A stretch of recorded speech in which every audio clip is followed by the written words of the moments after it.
Good morrows, boys and girls. The last video we went into digging around in this Yamaha Wave Runner and saw some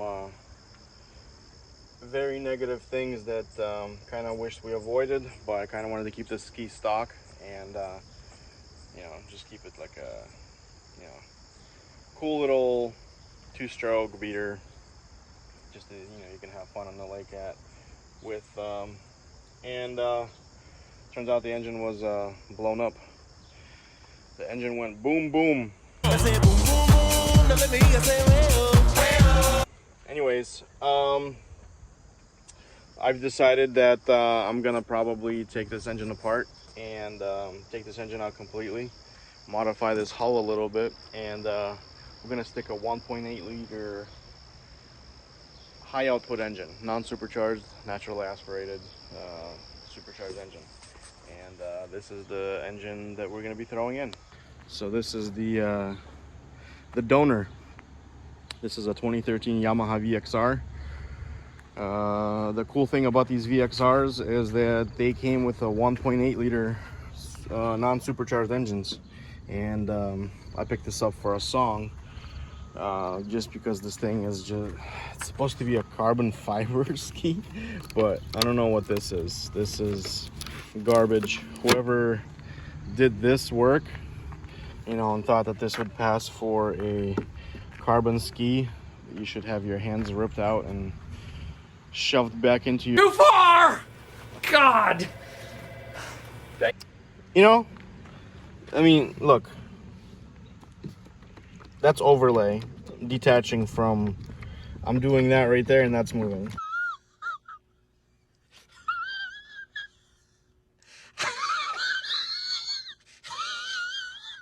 Because there's water underneath this. That's, some sort of weird carbon overlay over existing nanotech hull. So this became a real nice donor ski real quick. And I got the title for it and everything. It is a 13. See, last digits on the Yamahas is always the year. So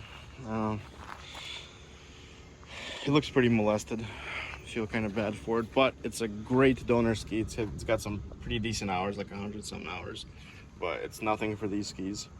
And this machine is the top is pretty clean. It's got some, surface oxidation, but for the most part, nothing some pressure washing can't fix. But yeah, so we're going to be taking all of these guts, including the fuel pump, everything from this ski fits directly into that 1999 ski, including the jet pump, everything else. Some of it is going to get junked. It looks like this thing sat in the ocean for a while, but makes for a pretty good donor ski. This is pathetic. I'll let you enjoy seeing this garbage for a little bit. I'm gonna enjoy breaking all this down, or maybe I'll just throw it back on the auction. We'll see. But anyways, yeah, garbage ski. And yeah, we're gonna take everything out of this one: the fuel pump, the jet system. I gotta modify the exhaust a little bit. I already got all the parts. I got a new intake grate. I got a new ride plate coming. I got the modified exhaust pipe, because these exhaust pipes, I don't know if you can see, they kind of go straight, like from there, and then they go that way. So they need to be cut there, straightened out to fit the GPR. And then some people used to do these mods back in the day. There's ways to make this fit, but it's not gonna flow as good. So getting a straight pipe is the move, and I already got one. I got a ride plate coming, and yeah, pretty much all new parts for that GPR. And this is gonna be the donor. So these engines go for about $5 to $6 grand. Fully loaded with a wiring harness and the ECU and everything else. So I got this ski for about, I want to say $3 grand. Barry, your friend is a high roller. So I'm pretty happy with the purchase of it. I knew I was going to use it sooner or later, but I actually bought this a while ago, a couple of months ago, and GPR came about around the same time. And I was like, you know what, might as well. And look, even the reverse works. Everything works. So yeah, that's about it. Enjoy the build. This is going to be a pretty fun one, I think. I've always enjoyed these, and I really love the GPRs because it's just such a fast haul. And yeah, GPRs are the move. So if you see a GPR that sounds like a 4-stroke, even if it's a naturally aspirated engine, they push 70, 75 easy, and they do it, you know, they do it really, really well. So let's get to it. 16 paranoia-filled days later. So a few days passed since the last clip, and I'm gonna start ripping apart the a few days, I mean a few weeks probably. These trees are, you know, turning color now.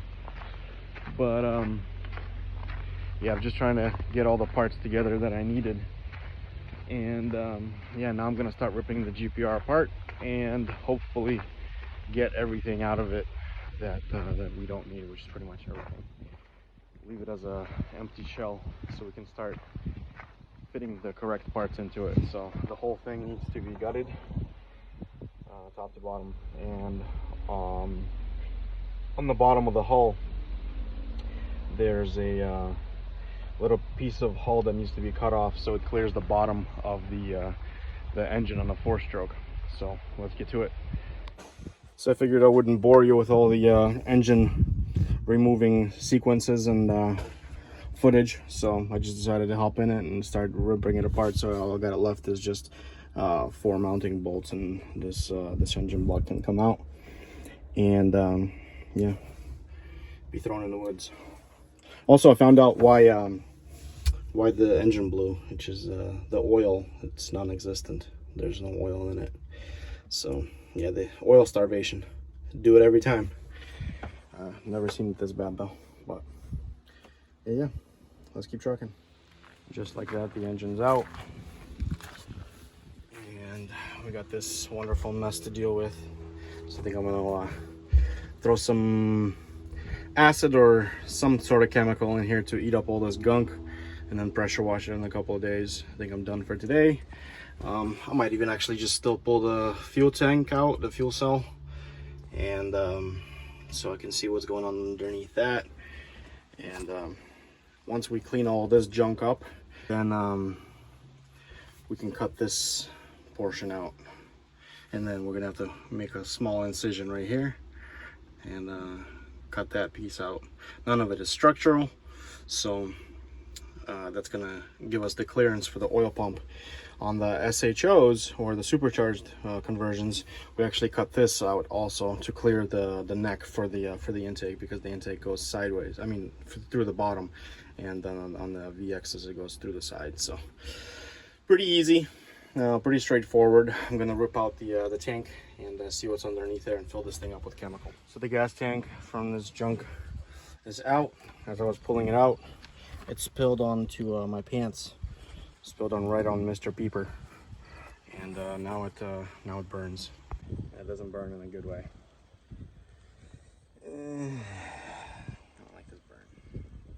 Chemical burns and Mr. Peeper are the worst.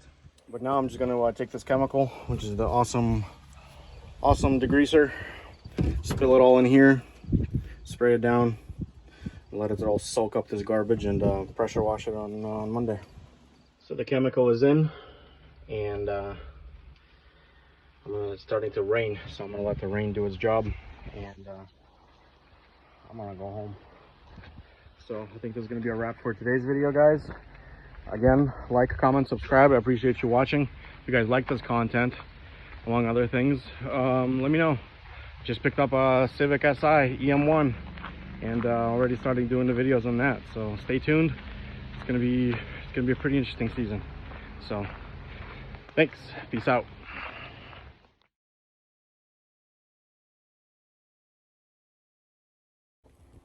Sneak peek of the Civic Si.